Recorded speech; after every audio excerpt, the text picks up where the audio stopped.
اور ان کو نوح کا قصہ پڑھ کر سنا دو جب انہوں نے اپنی قوم سے کہا کہ اے قوم، اگر تم کو میرا اپنے درمیان رہنا اور اللہ کی آیتوں سے نصیحت کرنا ناگوار ہو تو میں تو اللہ پر بھروسہ رکھتا ہوں، تم اپنے شریکوں کے ساتھ مل کر ایک کام جو میرے بارے میں کرنا چاہو مقرر کر لو، اور وہ تمہاری تمام جماعت کو معلوم ہو جائے اور کسی سے پوشیدہ نہ رہے، پھر وہ کام میرے خلاف کر گزرو اور مجھے مہلت نہ دو۔ اب اگر تم نے منہ پھیر لیا تو تم جانتے ہو کہ میں نے تم سے کچھ معاوضہ نہیں مانگا، میرا معاوضہ تو اللہ کے ذمے ہے،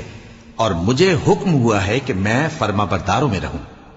پھر ان لوگوں نے ان کی تکذیب کی تو ہم نے ان کو اور جو لوگ ان کے ساتھ کشتی میں سوار تھے سب کو طوفان سے بچا لیا اور انہیں زمین میں خلیفہ بنا دیا، اور جن لوگوں نے ہماری آیتوں کو جھٹلایا ان کو غرق کر دیا۔